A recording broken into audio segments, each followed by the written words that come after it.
Hello, everyone, and welcome to the Couch Potato Queens podcast. I am your host, Sam Meyer, Netflix star, Detroit queen, filmmaker of Oscar-qualifying film festival films. I am joined tonight by my partner in life and podcasting, Alec Albright, the little king. Alec, how are you doing tonight? I'm feeling fabulous. Fabulous. After that reunion, they gave us a lot of material. Indeed. We will also be joined tonight by a very special guest all the way from Denver. Queen Jessica Lahore is on her way now from a viewing party. We cannot wait to check in with her. I loved everything that happened on the reunion tonight. I thought it was so much fun. I thought that I didn't get maybe as much drama as I wanted, but like there were some lines. It was there. Yeah. I mean, I think for us, we are always craving more when it comes to drama. Yes. So it's hard to meet our bar, but it happened. There was some. There's definitely stuff to talk about for sure. Yes, absolutely things to talk about. First, though, I'd like to chat about this Twitter beef. Y'all, I do not know if V and Josh have been up to date with the Twitter beef, but it was spicy.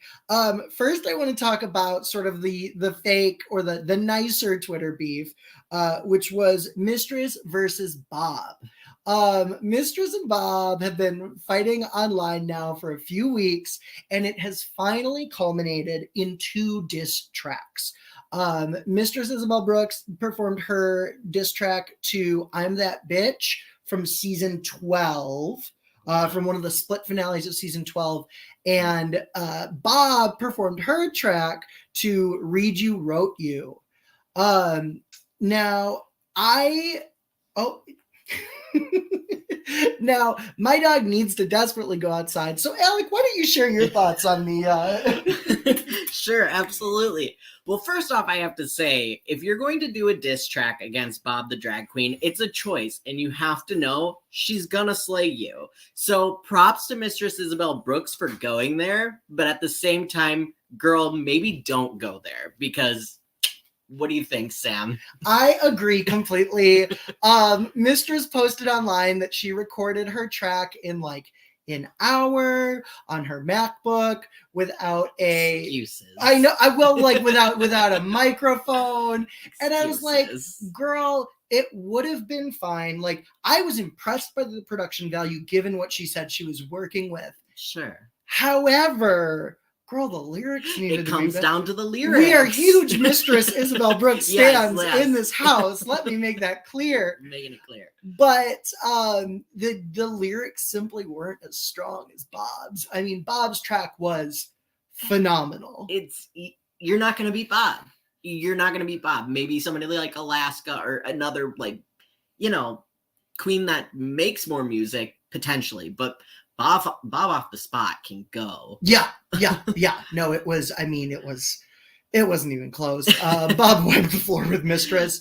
But I would love to see that showdown happen at a live event. Absolutely. Or perhaps on a future Drag Race season. I don't know when they'd be together, but I'd love to see it. I'll tell you that. Good, clean fun. Yes, exactly. No one was harmed in the making of these diss tracks. No. Delightful. So much fun to watch.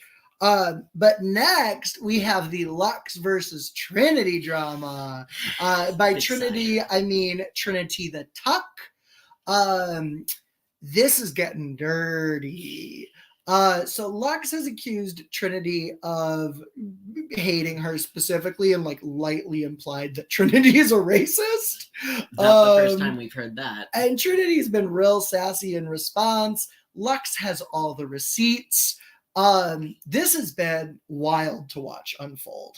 Yeah, I think you are way more in tune with this than I am, so I can only interject and give what little I know. But we're big Lux stans in this house. Oh, Lux has been. I have gone from like Lux, like unsure of Lux, to a huge Lux stan in the course of the season. Yep. I think that she is absolutely brilliant. I think she is funny. She is the queen of references. Stunning. Has had some really great looks. Oh. Real fun looks.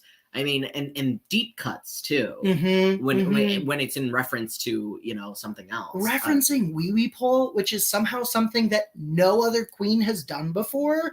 I mean, so smart. So smart. I think that her, we'll say it again, I don't think that her introduction video that we saw really did her justice. It's hard to get the full scope of who she is as a drag artist. I'm curious what we would think, though, going back and watching some of these Meet the Queens and seeing if, like, you just needed to see more of it. You know, so I find it hard to believe that Lux wasn't giving in her Meet the Queens. I didn't love her Meet the Queens. She's look. dry, I didn't like though. the buckles, but she is dry. So I need a little time with her to get that. Going back, we might be like, oh, yeah, we missed it. Yeah. I can see how that happens. Yeah.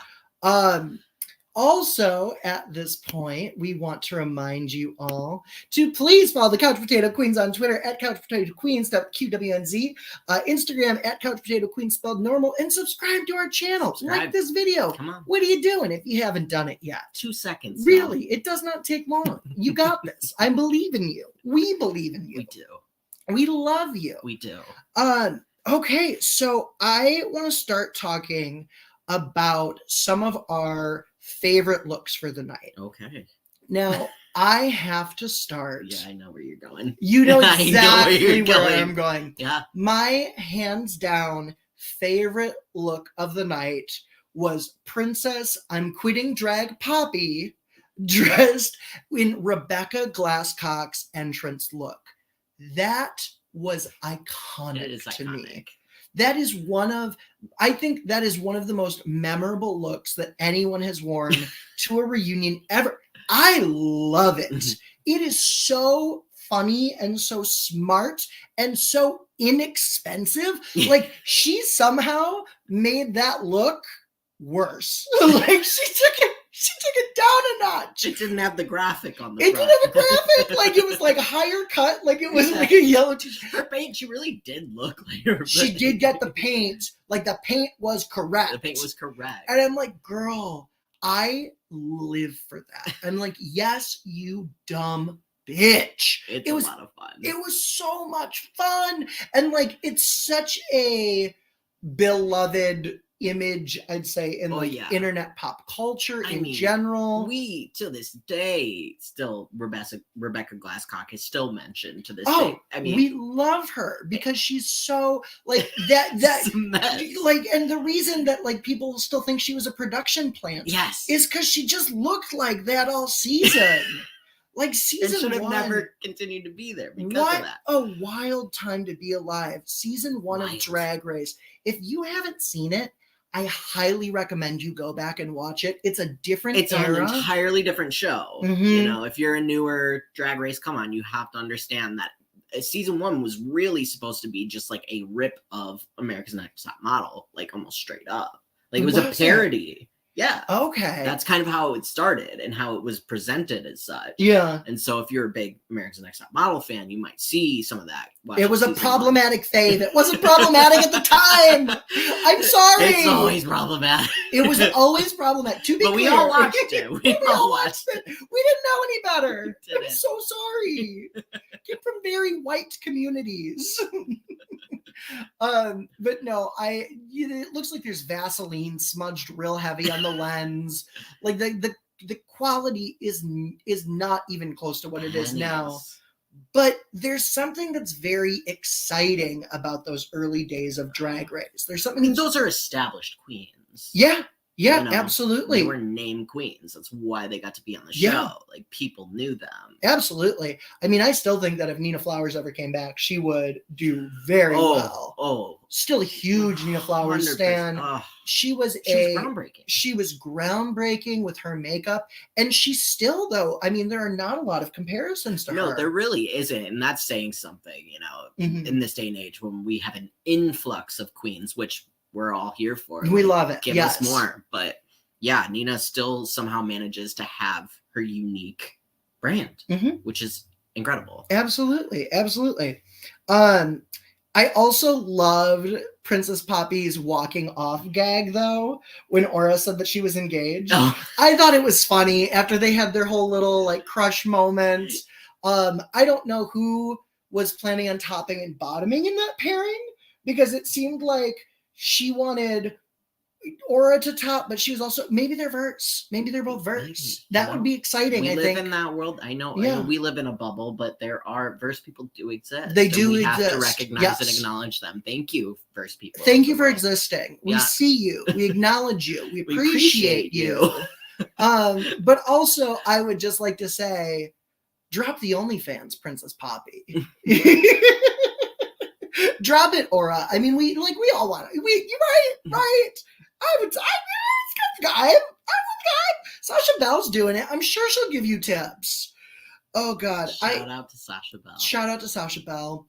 I love Princess Poppy, though. Again, I think she's underrated. Also, so bold to go on RuPaul's Drag Race and then just not have a social media presence for like the entire season while it's airing.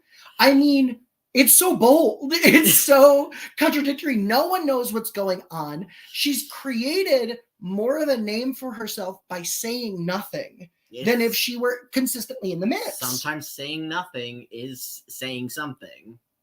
It is, but we don't know what she's saying. We don't know what it is she's saying, but by saying nothing, she's saying something. Princess Poppy, are you saying anything? Is there a statement being made, or do you just not want to deal with Twitter trolls? Either way, I love it. Either way, we love it. If she doesn't want to deal with Twitter trolls, that's saying something. It is saying something. You know? And I was really glad that they addressed that tonight. Me too. The toxic fandom, particularly towards Mistress and Lux. I was like, yes, y'all need to call these fans out. Y'all are toxic. I wish somebody would have been like, yes.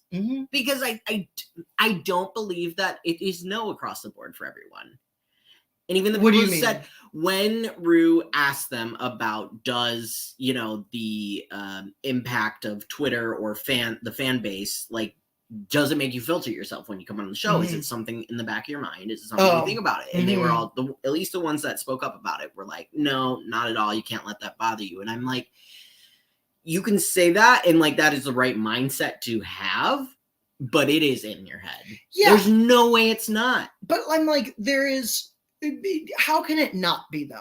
Because you look at the early seasons before we had this like insane fan base, and you saw people like Mystique Summers, bitch, I'm from Chicago, like the Shangela drink throwing moment. There was fights. And to be clear, we loved them. We loved it so much. Even like going into like Jinx and Roxy and Fifi and I mean both of them. It's wild to me that these queens are like afraid to do that. Candy Muse is the only queen, like, since what? Who was the only queen to fight? Who were queens who would fight before her? It's been a long time. They are very few and very far in between. I guess Evie, Vixen. Sort of. Vixen. Yeah, Vixen was the last big one before Candy. And it's just like, come on, y'all. Come on. Give us some juice. Give us some heat. Make some TV. Yeah, exactly. It's TV. Squirt that citrus. Right. But at the same time, RuPaul's Drag Race is so unique in the fact that other reality TV shows, like, you do get a fan base and a following, but you don't like continue your career in the way that Drag Race queens do. You have this career now laid out for you already because you were a drag queen, and drag queens do this thing. They perform in clubs. And now you're doing it on a bigger stage. You're getting to do it globally. And the queens who have the more fans are the ones that get booked more.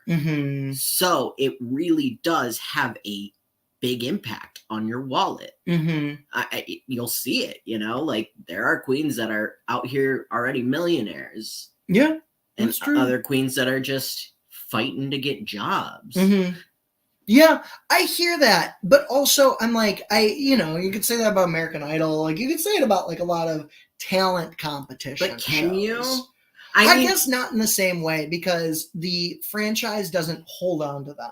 Like, that's the thing, is like there is a whole industry built to support queens from RuPaul's Drag Race. Everyone works after. Yeah. Everyone works after. Even if you're first out. That is not the case for other reality shows. Yeah, no, that's very true. Yep. That's very true. I get that. I also want to talk. There is one of my other girls on my team. I just happen to have them all at the top of my list. Of course. One of my favorite looks from tonight. Oh, and we have our guest here. Everyone at home, please say hello to Jessica Lahore. Hi! Angel, it's so good to see you. Thank you for having me. I really didn't know that the episode was going to be 2 hours. I was like, shit! Damn it, RuPaul.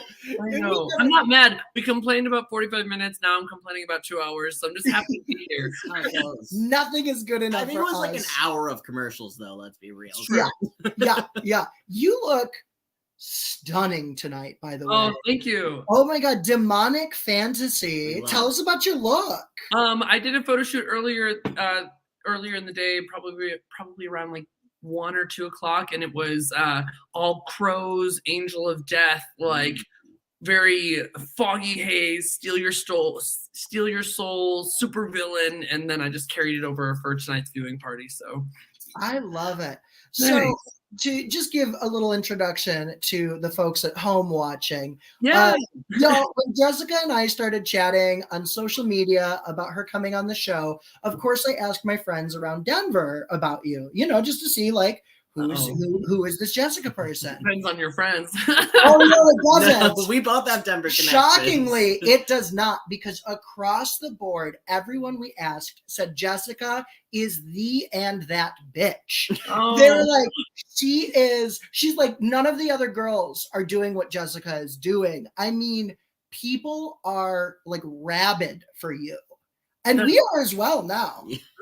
That's really refreshing and really wonderful to hear. I'm glad to hear that. Yeah, absolutely. Yeah. I mean, we were so thrilled to have you on because we're like, hello, we're getting a future Ru girl. Season 2023. Yes. We're here for it. Yeah, I mean, you will be in the next generation of drag talent. You'll be old by then. You'll be bionic. I mean, getting those reinforced knees would be helpful for the shit that we do. For the second time, I already did last year. So. Oh, you already? I'm worried that's gonna be me next every day. Oh, hello, Michael. Yes, we love Miss Jessica. So Jessica, we just got done chatting about really just Princess Poppy, and we went in a whole tangent of season 1 of Drag Race. We're going with on her looks right now. Rebecca Glasscock look. I was mildly offended because the viewing party that I host, there were so many people, and I was like, please tell me one of you knows the reference, and not a single person. I was like, this is iconic because this is where drag started for Drag Race. Like, this is what everybody walked in wearing. Like, this, you were weird if you didn't look pedestrian and like you came from the mall and like you just came back from working at Bed Bath & Beyond. Like, it's a whole moment. They thought I was Jada Pinkett Smith. I love it. No, it was so iconic. We loved it. We were here for it. But we're talking about some of our other favorite looks. I was just about to bring up Malaysia Baby Doll Fox in that pink fox look. Was she not stunning? Stunning. And the thing is, like, when the camera zooms in on each of the girls when they're talking, and Malaysia's been that way all season. You look at her face and she's beat. She's always so beautiful. Mm-hmm. Her face helps sell a garment, and her garments are beautiful as well. It just works really, really well. Agreed. That's a good point. She is beat, and she looked phenomenal. Yeah. I don't have much more to say. Yeah, that's a good one. She's great. And like such a talented dancer. I'm excited to see her sort of grow past Drag Race and like see where she ends up. Yeah, I'm always curious about every single when they leave Drag Race. What they have the 1 year to soak it up, but really what you do in that year is gonna showcase how you escalate and just where you go from there. And I'm really excited. I think she's one of the ones that are going to break out of that 1 year mark. Mm-hmm. Yeah, I would love to see it. I really would. I also really loved Selena's white crystal gown. I thought this was some of the best Selena's ever looked. I thought she was beat. I thought it was just like classically beautiful. You're so biased. I'm so biased. I try to really separate out my bias because I got to meet Selena S. Titties and work with her a couple weeks ago. And she's everything that she showcases on TV for the first time. And to her face like this, she is that beat. Yeah. Her hair is that great. I always think every time I look at one of her outfits, though, every single one, there's just something off about it. You know what I mean? I knew that she was going to win the golden boot as soon as that came out. And I was like, all right, everybody, who do you think's going to win? And some people are like, I think it might be Jax. It's like, no, it's Selena. It's totally Selena. It's just a little bit wrong. Just a little bit. Yeah. She won the golden boot as soon as she came out with those street signs on her outfit. And I lived. She was walking children in nature. Like, she's walking children down every one of those streets. Every one of the streets. Oh God. Did you have any favorite looks tonight, Jessica? What's it for you? My top look was Princess Poppy. I think that the iconic reference, like to put yourself in a situation where most of the people that are watching are not going to understand your reference, but the people that do are going to stand up and just clap for you. I thought that was really, really powerful. Mm-hmm. I loved that look. Yeah, it really is bold going in, and especially knowing like what the other queens are going to be going full out. You know, they got some money. You know, they got some grounding. A lot of people were like, I have to prove something with my outfit. I have to prove something. And it wasn't that she didn't have to prove anything. She was just smart about it. She was standing out for the right reasons for me. And I really liked that. Do you know, it almost reminds me of Willow Pill with the angle outfit that she walked in with. Look, Evie's reunion outfit when she was in the robe and the face mask. She's the outlier. Like that's such an important thing when you know everyone's going to serve a couture, fitted, beauty look. And not that you can't do that, but how do you put your own spin on it so people remember like you're the standout? Mm-hmm. Absolutely. I mean, it's like we were talking about Jax during the reunion, how she unfortunately like kind of faded into the background, literally wearing all black and having the black background. Her and Robin, both of them. Yeah. Well, Robin wore loud colors, but just her mom got more screen time than her. That's what I'm saying. Robin chose looks that covered the entirety of her face with hair as well. And there were people, I even had to look for Aura at a moment. I was like, is Aura still here? Because either they were too quiet or their outfit was just, they were positioned. I don't know how they placed the queens at the reunion, like where they go and how they're placed, but some of them easily faded a little bit. Mm-hmm. I agree. And I think that this would be an ideal time to talk about two people who probably got the most screen time tonight, and that is Sugar and Spice. So we haven't been chatting with you this season. So Jessica, first of all, what are your thoughts on Sugar and Spice? So I think that, and I said this earlier, I think that Sugar and Spice are finally the social media queens to get on the show to flip the narrative of the negative. We hate social media people. We look at past entertainers, especially when they first came up, Plastic Tiara, Ariel Versace, Aquaria. But I don't think Aquaria was considered social media because she performed so much. Yeah, that's true. Yeah. She was really well-rounded. I think that Sugar and Spice came into it with the right attitude, and the reception from the audience was not what everyone was ready to hate them, and they ended up falling in love with them for the right reasons. I think that the statement in the reunion of, I think it was Malaysia, like, you came into our house and I was pissed because you can't understand where I'm coming from. I'm a club queen. I work every night of the week. And we're realizing that there are other ways to be successful and other ways to be influencers and a full-time drag artist because of I agree completely. And like, you look at those girls, their outfits are like impeccable. They have a very unique style, and those faces are beat. I mean, you can't take away. There are very, like, I will dog on certain people on social media simply because I'm like, there's no talent, there's no interesting, unique trait backing up the following. But for them, I'm like, they're very skilled technicians. Yeah. They're entertaining. But it's so funny that we drew that line with social media when, you know, you can look back to like when Willem was on, who wasn't a club performer. She was just an actor, but no one ever talked crap about her not performing in clubs. She's probably an OG social media queen without it being on social media. The idea of being in television and film and having a repertoire of other things outside of performing. She's not known for performing necessarily. No. But I loved that the twins took every opportunity to speak. And I thought that a lot of other queens could have taken a note from them.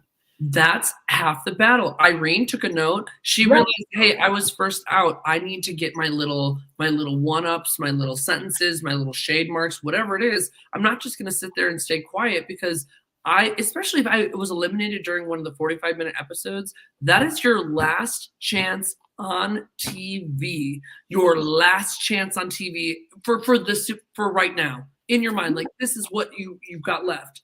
Next week you'll be on there, but you're not talking to people. You're not responding. This is your last time to use your voice on TV. So speak up. Say everything that you want to. Interject. Insert yourself so that people don't forget you. Because easily 5 or 6 of the queens on the panel, you would have never known were there because they just sat and listened to everybody else. Yeah, I agree completely. And Jessica, we are like very much on the same wavelength tonight because I'm like, let's talk about Irene. Even tonight, Tragedy of the season. Even tonight, though, didn't feel like a first boot. I mean, like she still feels like she was such a presence, and maybe it's just because I've been all over her social media. But like the looks were incredible. She is so witty. She knows how to make good TV. I think her biggest misstep was her talent. There was no saving it. There was no saving her talent, and the fact that RuPaul, up until the last episode, was very diligent about saying, I'm going to eliminate one person without a twist and kept to it. I think that was out of her favor. I don't think anybody expected that even if I got eliminated early, that I was actually eliminated early because they haven't done that in so long. And I think she really missed out by doing an act that, like, that was it. Like, she fucked up and that was her consequence. But I can see Irene being on an All-Stars really easy. But I also felt the same way about April Carry-On when she did that her season. April Carry-On started the let me post what I would have on the runway, and she got highlighted for it, and she's never been on All-Stars because I don't know, for whatever reasons. Shame. I would love to see her on. But I would love to see Irene on as well, and I think that she encompasses all of that great TV. But she just fucked up the first one. Yeah, I'm like, I agree though completely with what you're saying, that she was the victim of not having a split premiere or like a save for the premiere. Irene's act is an act that I'm like sure would work really well on TikTok or somewhere where you can change the camera angles, pick different sounds, but it's not something that is going to translate to RuPaul's Drag Race main stage. I mean, it's the same thing when Jasmine Masters decided to do comedy and just back some of her memes and her little videos. Yeah. It's funny in the moment. It's funny in front of a crowd. But your goal is to entertain essentially a room full of nobody and make it entertaining from a room full of nobody because they're not going to know you yet. Yeah.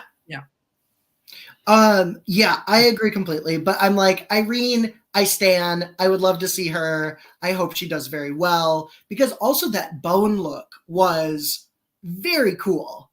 So good. I'm like, do you 3D print that? Like, how do you even make that? How do you sit in that chair? That's what I was wondering. I was like, you're in the front row. You are not squirming. I was expecting for a bitch to slide off at one point. She got the knees on too. How are you comfortably sitting in that chair right now? Ooh, maybe like some Botox in the legs before you go, just so you can't feel Velcro every bitch. See, that's what they need. Some like industrial strength, like Velcro double-sided tape. I don't know. It's a good idea. I love it. I have to say, before we completely leave from the twins, my favorite line tonight was when they were talking about Anitra lip syncing, and one of the twins goes, "Do a trick, pony." I feel like the internet is going to love that. Oh yeah, I feel like they're smart That's the social media. They're social media business smart. They know what they're saying, how they're saying it. They know when they're acting dumb, whatever's coming out of them, they know it's going to be received. They know what's trending. They know how to get things trend. They're very smart. They're very smart, really and we are. love them. Okay, so I want to now talk about one of the most contentious queens of the season, Lucy LaDuca. Oh my God. She had like the strained face of like, look at me, I'm loose now, right? And from like the start. And I loved watching her mouth pucker more and more. Each time her name got brought up in conversation. I mean, Jessica, how do you feel about Lucy? How do you feel about how she was tonight? Like, where are you at with Lucy? I think that coming from like another perspective of somebody that's worked really hard and like you're finally being showcased, that this means the world to you.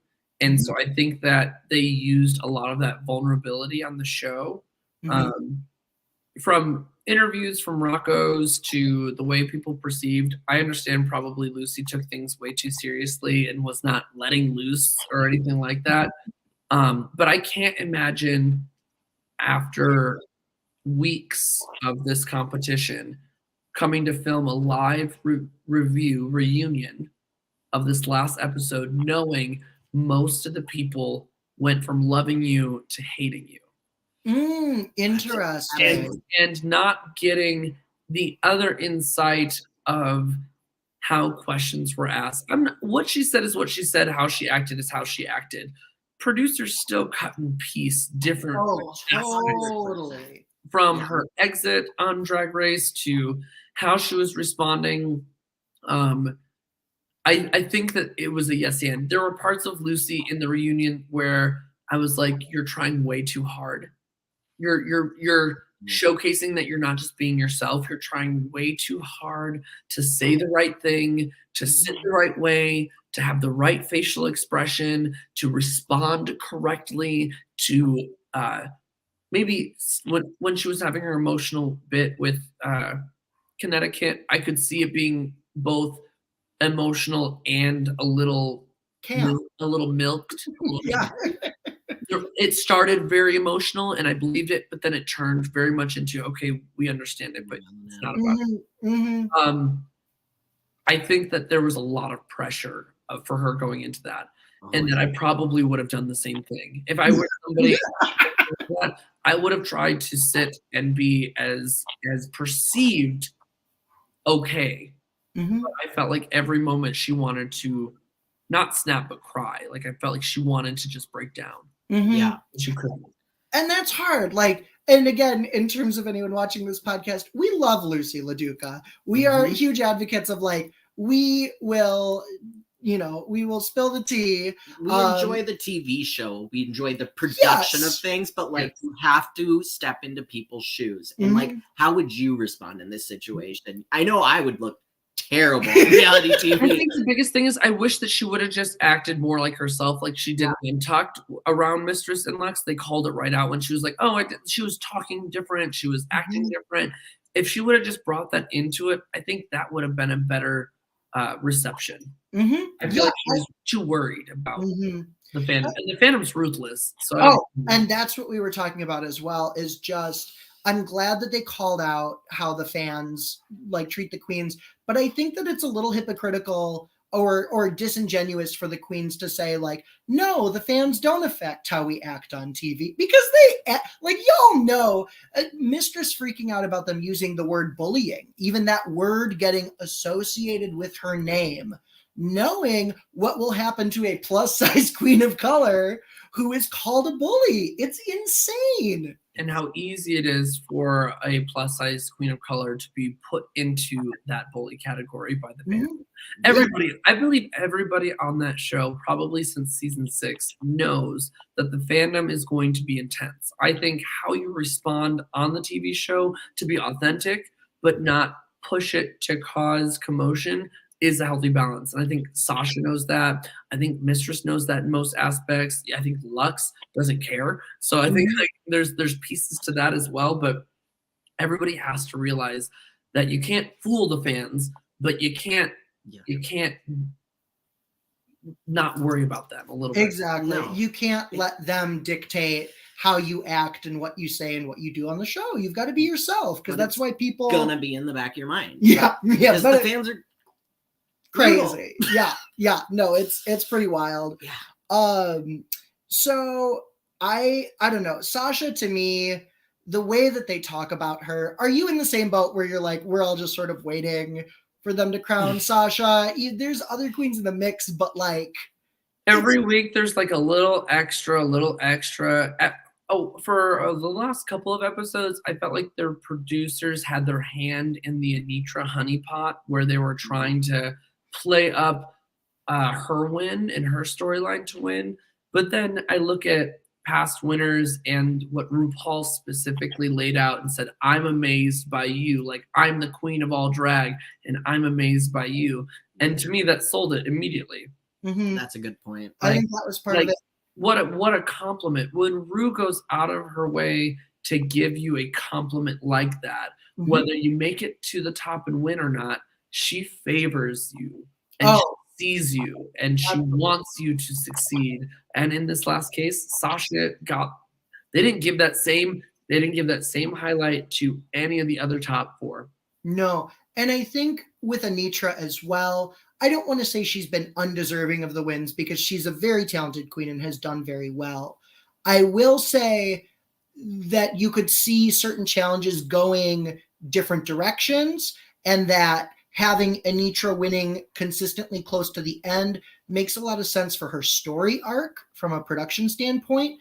And also, I think it makes sense for them to have at least legitimate contenders for the crown. It's boring if everyone's like, we're giving it to Sasha. Yeah. Although I have to let my dog inside. But Alec had an interesting production story from Reddit about Sasha's entrance at the beginning of the season. Oh, okay. So I don't know how true this is, just something I read on Reddit.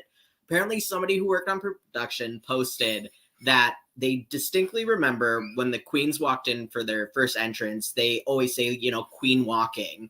But when it came to Sasha's turn, they were like, Queen Sasha entering the building or some, I don't remember the exact line, but Sasha is entering. Sasha's entering or something very specific. And I don't know what we make of that. I don't know if it's true. I genuinely think in most of the seasons that they have predetermined who they would like to win. And it would not surprise me to hear that Sasha was treated different or announced different or looked at different if she were to win. And a follow-up question is, there have been a lot of theories circulating that Sasha is sort of being groomed to take over for Yes, there's a lot of them. What are your thoughts on that? I think that it's such an interesting, I don't know. I'm not mad about it. I don't know why her. I know why her, but I don't know why her. Why now? Why season 15 seasons later? Why not somebody else or anything like that? It's not that she doesn't deserve it or that I don't think that she could do it. It's just confusing to me. Why now 15? Why Sasha? Is there no one else that encompasses everything that RuPaul wants? And maybe they haven't. Maybe this is the moment. Maybe RuPaul has been waiting for somebody to fill that spot and the right person to do it. Yeah, I hear that absolutely. Because I even think of Brooklyn Heights or Pangina, who are both wonderful hosts and very talented drag queens. But there is sort of that something extra, I think, that people expect from the host of US Drag Race in particular. It's the little extra essence of Sasha Colby that everyone talks about. I mean, if you're going to take over for RuPaul, who, is one of a kind drag queen, right? Long storied career. You have to be somebody really established. Sasha is established. Somebody with a long storied career, like you said. No, she really does tick those boxes. The only thing is for just Drag Race fans or whatever, she's pretty fresh to people who've only watched Drag Race. So, you look back at other queens that you're like, why aren't they possible? Why aren't they possible? But I think everybody would embrace it with open arms. Mm-hmm. Yeah, I mean, she just has that. She has that aura about her. Mm-hmm. Yeah. I'm not talking about Aura Mayari, but okay. So if there were any other queens, I mean, my mind would immediately go to Alaska or Bob, maybe Bianca. Alaska, Bob, Chad Michaels, I can see. Chad is an interesting one Chad. as well. I think Bianca would be fun. Yeah. I would love to see Bianca just say, "You're shit, you're terrible, fuck you, you're all trash. No one should go forward. Eliminate them all." It would have been the 6-person lip sync, and she would have sent 5 of them home. Bye! To be honest, though, after watching Bianca on Pit Stop, I don't know if she would make a great Drag Race host. No, I don't think so either. I don't think she wants to host. I think it'd Drag be Race. incredible to have. I mean, if you look at all the winners, I don't know who I would put over Sasha. Like, if I were to pick, like, this is the person that should do it, I don't know who that would be in my head. In my head, I think the only person that I could maybe see doing it is Alaska, and simply because Alaska like loves Drag Race so much, loves drag, and I love her approach to discussing and promoting different types of drag. But WoW has a problem with Alaska. Yeah. Because she works So much outside. She works with Willem. Yeah, well, also that. Oops. Yeah. She's successful without WoW, and that is what they have a problem with. That could be an issue, but yeah, there's not a lot of queens. I mean, and Sasha has so much going for her as a trans queen of color. Love it. Is an ideal candidate for that role. It would be very interesting how they would announce that and the timing of that. Because if they announce it too soon, they would know that it was kind of rigged for the season. I feel like she would have to come on and be a guest judge alongside of like Michelle for a while. And they have never had a guest judge as a drag queen. Like, only on Canada. Yes. Priyanka, but yeah. Yeah, it's interesting. It's almost like Ru doesn't want to be seen next to other drag queens. No, she doesn't. She doesn't. No, she does not. No one compares. Michelle Visage is the closest drag queen that she wants to be next to. Exactly. Yep. Exactly. Okay, I will say Mistress was not as much drama tonight as I was expecting. I disagree. Oh, you disagree? I disagree. I don't think that she was drama throughout the entire season. I think that she was literally just being good TV, calling it how it was. But I would argue that there were several comments made throughout this reunion that I felt completely were unnecessary. Unnecessary things, little tidbits where she was ready to clap back, and she did it in a way that I felt was unnecessary. Like, it was not inviting, it was not warm, shady energy like she normally does. It was shut up, I hate you energy, and I did not. Ooh! See, I want to hear about this because I did not pick up on this energy. So I'm fascinated to hear, like, were there any interactions that stood out to you? I mean, most of them were with Lucy. I think that there were a couple of reads that didn't come off as reads. I think that, like, reading is supposed to be playful. You're almost in on the joke. You can laugh at yourself. And some of them were very much, I'm in the top and you're not, so shut up. Ooh, okay. I hear that though. Usually when Mistress is clocking somebody, it's met with warm energy. It's met with some kind of actual, like, I'm clearing up your delusion because it's actually delusion. And it just seemed more like a shut up moment. Interesting. I'm going to have to go back and watch now because I'm like fascinated to see it with this new lens. I get a little dazzled with Mistress. I'm a big fan. I love Mistress. I really love Mistress. I was rooting for her for the longest time to be the first big U.S. girl winner. Because we need one. And I don't think anybody believes that's going to happen now. But yeah, it's just, it was different energy from some of it for me. No, I did get different energy from Mistress tonight, but I also had that it kind of felt maybe along lines of like the Lucy situation where because she's gotten a lot of internet hate as well. She's like, I'm just going to shut everything down. Like, we're not playing into this. She kept saying, I'm the angel good girl tonight. And I'm like, oh, she really just. I'm in my angel era. Yeah, exactly. Yeah. She doesn't want to add fuel.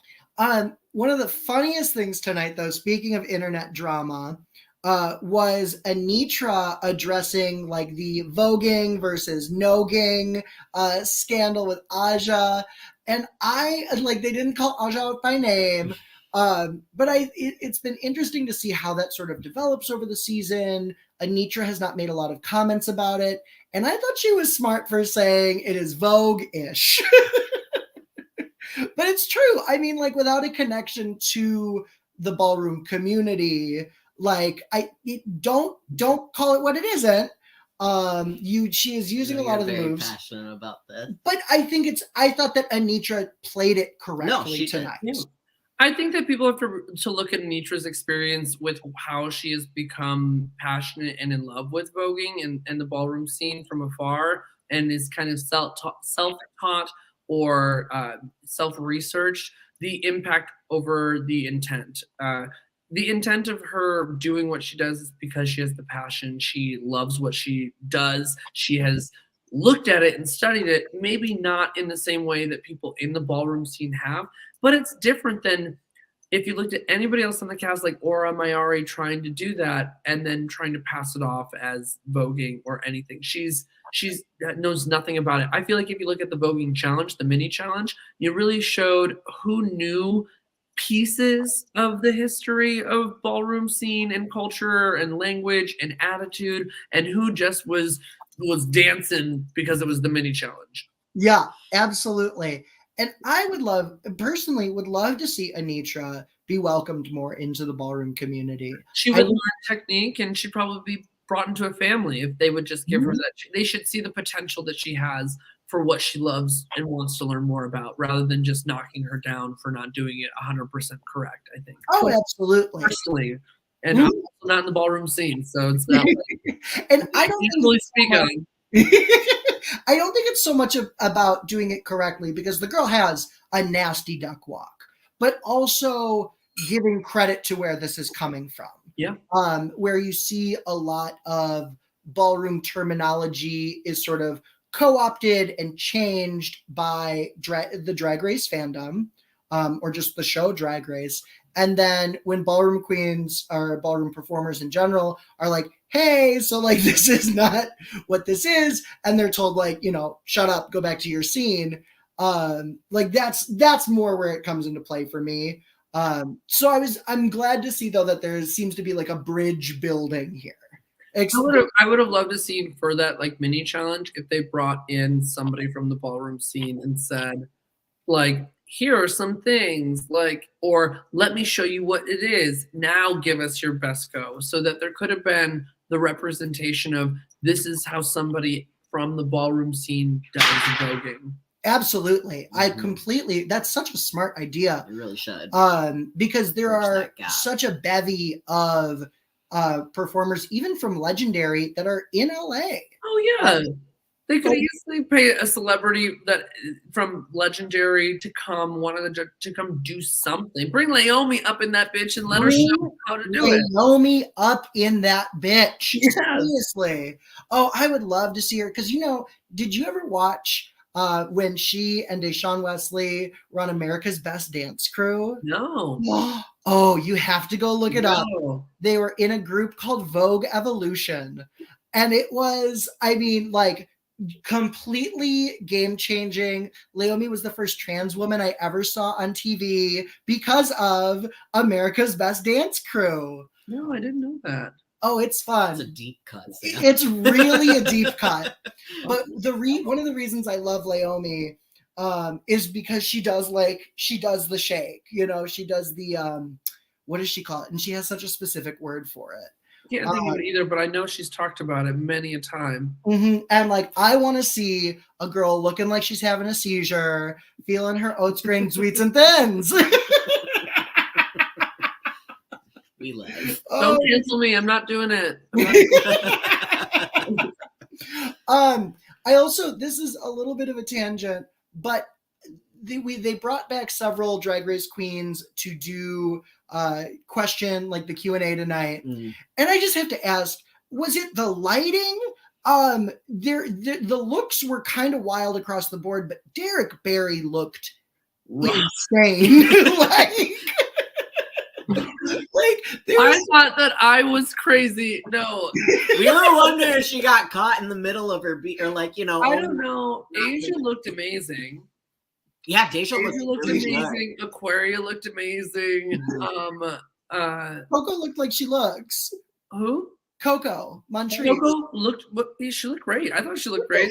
But Derek came on, and even the bar's reaction was just like, oh, like what happened to you, girl? And I totally felt that. I don't know what it was. I don't know if it was a long day or the end of the day. Yeah, check on Derek. Or two partners. A good day for makeup, which happens to all of us. But damn, it was just not right. Well, because we've never, like, outside of the challenges where she had just started changing up her makeup, like, we've never seen Derek really look rough before. Like, not the face. No. I don't know if it was lighting or that particular day she glued her wig 3 more inches higher. Lighting does that one. I didn't even notice the what wig. They say the camera adds 1.5 inches to your forehead. So I don't know.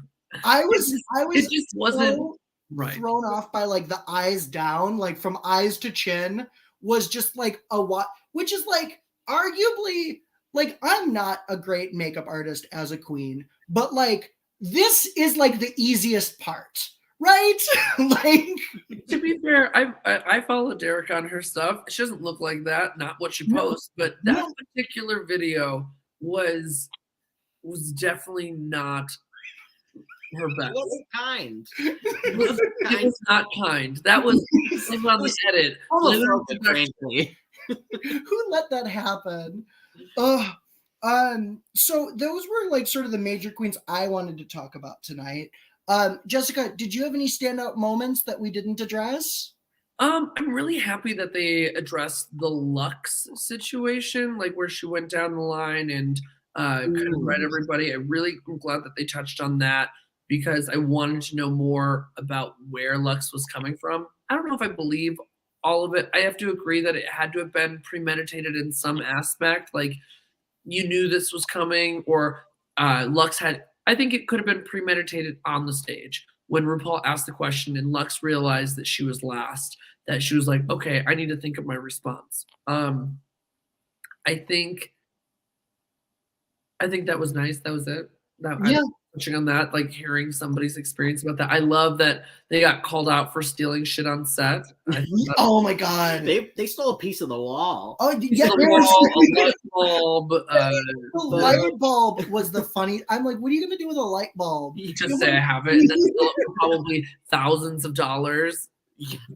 Oh my god, Alec, how about you? Were there any moments that you think we missed tonight? I just shout out to my girl Irene and getting her damn screen time. She's in her screen time era. She's smart about it. I love that they brought up old reading challenges, like the ones that we didn't get to see. But it made me mad that they just didn't have 90-minute episodes and we didn't get to see the original like full reading challenge. Right. If they just have reading challenges to cut. That was not the one to cut. Everyone got one read. Yeah, I remember counting at the time. We did, and we knew exactly who was going to win because they had the most reads. They got like three reads instead of 2 or 1. Yeah. At last week's viewing party, I was like, wait a second, they didn't have a reading challenge. And I looked it up and I was like, oh, they did, just nobody remembers it because it was very short and not fun. Yeah. Yeah, and there were some good reads in the next footage tonight. So much better than the ones that we got to see. Yeah. Yeah. Well, because I feel like with the shortened time, they were more concerned about building the stories that they needed to build than having the time to just be like, here's a good reading challenge. That's something that pissed me off. Nobody said shit about the 45-minute episodes. Not one person. I said at the beginning, I was like, I bet you anything, RuPaul was like, you all better not open your goddamn mouth about the Real Friends of WeHo or 45-minute episodes. I don't want to hear it. I read about it. I got dragged for. I don't want to hear one more thing about it. If you will not get any money. I swear to God, I will sue your ass. And that's why it was not brought up, because how can you not talk about the biggest impact for more than half of the girls on the season? Mm-hmm. You're right. I'm sure they probably couldn't. If it wasn't Rue, I bet MTV themselves were like said something like you can't speak on it or anything like that. But I wanted them to talk about it because it fucked over so many different aspects, from screen time to relating to it. And then when you think about your top 4 and you look back to the earlier episodes, those are the 4 that got the most screen time because they had to force you to fall in love with them. And we didn't get forced into it. We love them. But that was the idea. Like, that was such a production move. Yeah.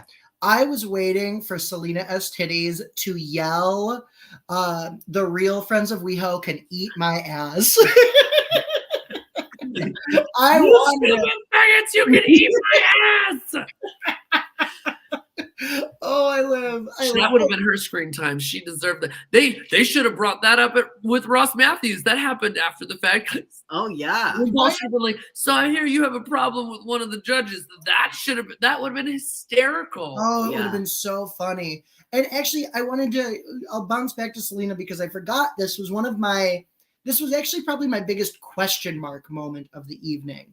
But when Irene read Selena was pissed. Irene read her about having a fake accent. And Selena was angry. I would be angry too. How dare you tell anybody that of any person of color that their accent is fake? I hear that. I know. As a white person, how am I supposed to tell you anything about your accent? And it didn't, because it didn't come off as a read. It came off as a dig. It didn't feel great. No, it didn't. I will admit that. To me though, I'm like, is there a story here? Like, what? Like, where did she? Yeah. Where is this coming from? If it was coming from that, nobody else felt it or said anything. Like, there's no leak Reddit. There's no interview where she's not talking that way. There's no one from LA that I've talked to that has worked with her that has ever. When I worked with her, that was her. Yeah. I'm like, where it came out of so left field. Yeah. And it's like, it was not good. And I was maybe Selena needs to just fight a bitch, okay? Maybe that would fight a bitch. And she's like, fuck you, Irene, and she just needs to get it out. See, now what was interesting to me also was I completely just lost my train of thought. Oh no. There was something there. It was with Selena. I love her. The queens need to fight more. Damn, WWE Queen Edition. Yeah, seriously. They already did that, and then somebody broke their ankle. My favorite line: "My uncle went cleek." My uncle went cleek. We love Madame LaQueer. I love Madame LaQueer. Snaps for Madame LaQueer. Hope her ankle's doing good. Oh, I do as well. So we kind of covered it already, but we will wrap the show up with top 4 predictions. How do we think it's going to go down? Who do we think is getting crowned? Let's see if I can find this video, because I'm going to put this on this recording. Then it's hysterical. This is how I think the top 4 is going to go down. Okay. Somebody predicted what Michelle Visage is going to say as to introduce each of the top 4. Okay. Oh, incredible. Here are my predictions on how Michelle's going to introduce them in the panel. And I agree. Get your tickets to the meet and greet. It's Sasha. Get your tickets to the meet and greet. It's Sasha Colby. Okay. Officially in her top 4 era. It's Mistress Isabel Brooks. Mel Brooks. New York, Paris, Milan. It's Lux Noir London. And New York, Paris, Milan. It's Lux Noir London. the only one I'm certain about. You better walk that fucking duck. It's Anitra. Mm-hmm. I'm gonna announce it that way. I think that the first lip sync is going to be they're gonna split it. I don't think it's gonna be Sasha and Anitra for the first lip sync. They're gonna make Sasha and Anitra be the last lip sync. So I think it'll be Sasha and Mistress, and it'll be Anitra and Lux. Interesting. Yeah, it would be. I could see that happening as well. because you got to have another one. We knew the first one was not going to be the last one. Yeah. And they're going to be very careful about the song that they pick for that. Because Sasha has to, Sasha. But are they? Because it doesn't matter. I mean, Sasha will be able to hold her own, and maybe if Anitra, in a lot of eyes wins, they'll still give it to Sasha if they want Sasha to win, Jinx and Jinx. What's the prediction if Sasha doesn't win? See, that really creates some chaos, I think. A lot of chaos. It creates a lot of chaos. Anitra has very much the RuPaul sees her as a spiritual child vibe going for her. It seems that hosts of other shows were never winners, but they were close. So what if Anitra won, but Sasha gets to host the show? See, that would be interesting. I think real twist. I think that Sasha Colby has only made her name bigger on Drag Race, and whether she wins or loses, I think there's no impeaching the fact that she is an icon, honestly, I think if I had to choose between the remaining queens, if it's not Sasha, I think it has to go to Mistress. I think so too. I think so. I do too. Yeah, I really do. It's the right move. Simply because it's really starting to look bad for Drag Race that they do not have a big girl winner in 15 seasons of just regular Drag Race. It's a yes and for me. Do I think that other entertainers that were big girls could have won or should have won? Yes. But I think that Mistress is the first one that encompasses winning that title. And she's not using a big girl needs to win, so it should be me as your plug to win the title, which so many people are like, oh, that's why I should win, because it's time for me to win. No, give me why. And she exudes that. Yeah, I completely agree. I don't think it's something that Mistress has overutilized or tried to weaponize. She doesn't lean on it, nothing. She is excellent, and she is she owns all of who she is, but whether a big girl or not, Mistress will be a talented drag queen and an interesting personality. What was her line she said early on that had you cackling? Oh God, what was it? About not being a big girl. Oh yes. What was it when in her interview for the Meet the Queens, she was like, I actually need to let y'all know I'm not a big girl, I'm just big boned, but much love to my plus size girls. And I still think about it. I mean, it was it was so funny. Oh, I love her. I would love to see her win as well. Yeah. As much as I am it seems production is pushing us towards Sasha Colby, I would be very happy about a mystery. Honestly, any of the top four. I would be very happy with any of the top four. My second would be Mistress as well. Yeah. Okay. Are you? I was on the same page before you. Yeah. I'm on that same page. I'm cool with any of them. I think it's going to be Sasha. And if it's not Sasha, I really think Mistress has slayed the season. But they're all great. I love them all in different ways. But yeah, I think it's got to be either Sasha or Mistress. Yeah. The only one that hasn't been in the bottom is Sasha. Oh, that's a good point. Yeah, that's true. They made sure Mistress was in the bottom before. Mistress has been in the bottom. Sasha has gotten as low as bottom 3. She was the third. That's a good point. Yeah. Well, because they were talking about going into the finale before the lip sync. There are very famously only, I think, 2 pairs of queens that have gone into the finale without lip syncing. But we're starting to, it took so long. I think Alaska was really the first queen. Yeah. Bianca, Sasha Velour.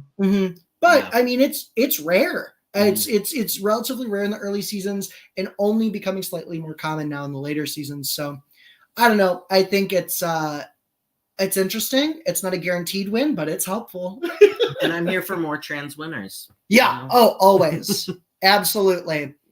Okay. With that, I think it's time to wrap for this evening. Jessica, such a pleasure. Thank you for having me. I really appreciate it. We'll have to come see you. We both have Denver connections, and we try to make it out there at least. Please come out. We will absolutely. So, Jessica, do you have any weekly performances that you'd like to plug?